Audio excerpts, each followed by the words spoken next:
What about your compatriot Aaron Copland, who hasn't composed much in the last 15, 18 years?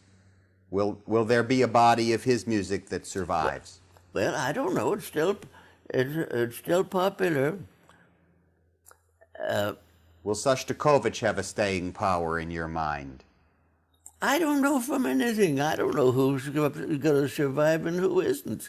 You still dislike the Sibelius Second? Sibelius is not a popular composer today, anywhere. Well, you helped make him unpopular. Oh, no, you can't do that.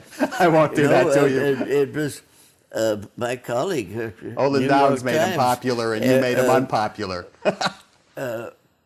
Olin Downs helped to make him popular. Actually, Sibelius was discovered in the West by, I think, Thomas Beecham, the conductor.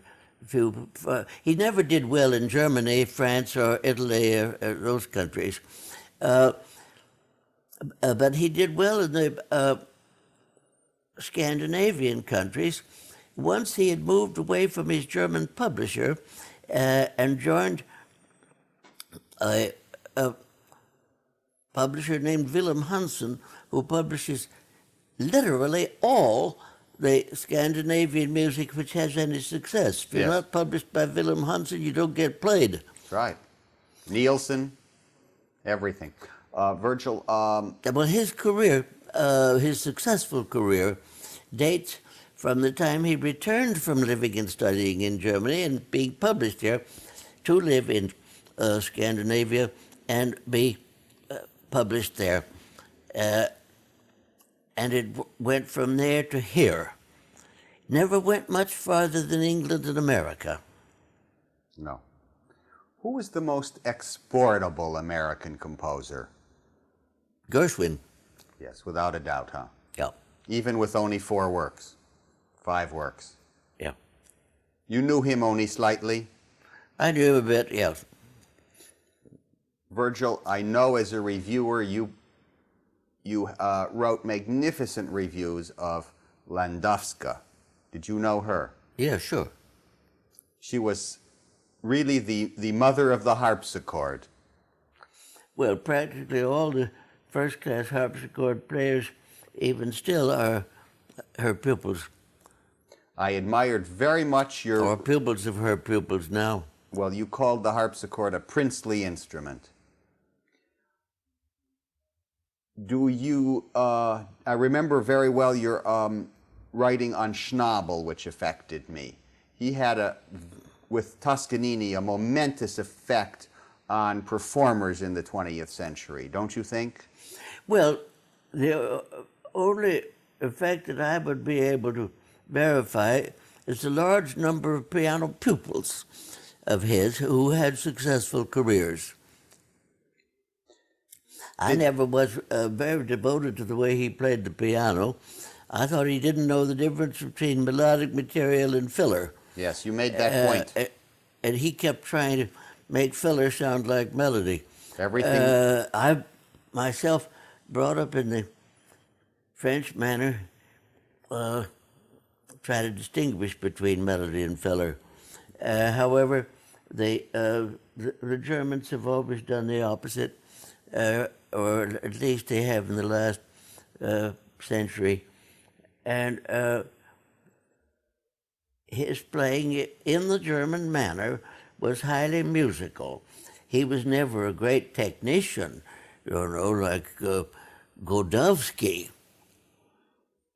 He couldn't really play hard things like Horowitz could play, but he could play very musically in the German concept of musicianship, the German masters.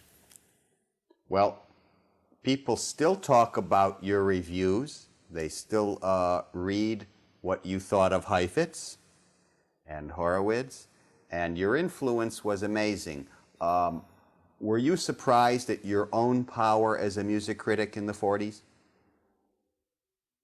I don't know. Do you miss your own... You try not to be the victim of your power or influence because you don't want to start throwing your weight, then become kind of irresponsible and overambitious to be a kingmaker and things like that. That's not serious musicianship. I think music reviewing should be a serious musical job. Well, you made it that, very much so. Do you miss your old friend Antile, who was such an interesting man? Well, after he went to live in California, I used to see him maybe once a year, there or here, but we weren't as thick as we were in a certain number of years in Paris when we were both young and lived there. And after he died, I remained in constant touch with his widow. She is now not living,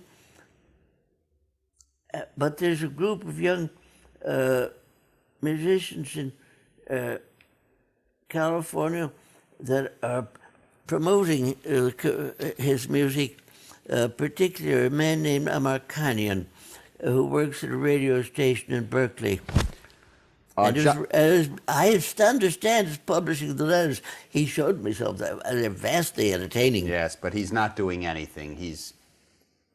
It's a shame he has them in his possession because nothing will ever happen. John Cage wrote of Virgil Thomson that his position in relation to the art of music is that of an independent mystic in relation to established religion. What do you think of that phrase? It's all right by me. I don't want to be considered to be a leader or even a part of the establishment, which I think is a slightly dirty word. Yes. Well, you've always lived a bohemian life, if I can use that word. Well, kind of bohemian. I take baths, and I still wear shirts and ties when I go out socially, so to speak. And you still have that wonderful smile, which sometimes is sly, sometimes a little diabolical, and sometimes mischievous, but very many times warm. Virgil, that's personal. That had nothing to do with the professional situation. Do you still, with your bad ear, practice the piano a little? Doesn't do any good. If I play the piano, what my fingers do has no relation to what I hear. The communication of musical sound is very, very inaccurate. Some things are merely flat, some things are, some sounds will give me a resultant tone or one of the harmonic overtones. And the mixture of those things makes for a messy noise. I can still hear fairly correctly the upper wind instruments or trumpets and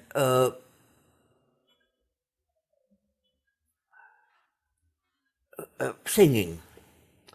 But the an orchestral sound, it has so many interferences in it. It sounds to me very much like a football crowd going, no discernible pitch or harmonic pattern. This has in no way, though, disturbed your creative process, your inner hearing. Well, my creative process is carried out without benefit of test. I do it all out of the head and the memory of sound, but I can show somebody how a piece goes, you know, phrases and tempos and things like that. But I do not experience correctly the intervallic phenomenon or the harmonic phenomenon, that whole experience which makes shivers run up and down your spine. But that comes, of course, mainly from the harmonic phenomenon anyway, and that I no longer experience. I'm sorry about that because I enjoyed it.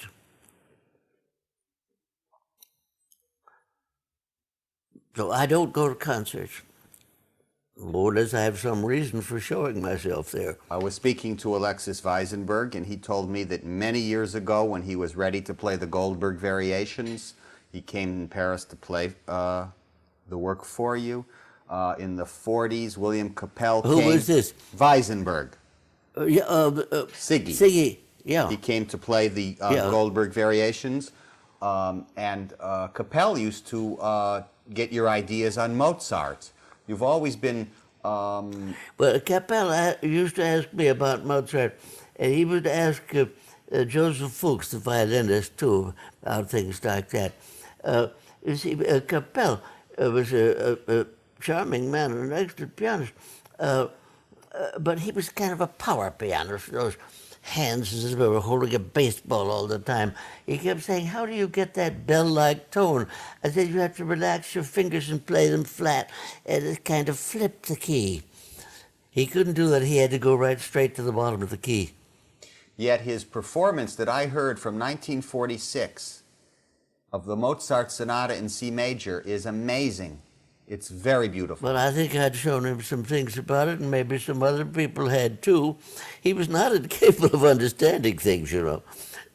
Virgil? He wanted to learn about things that were not a part of his early education.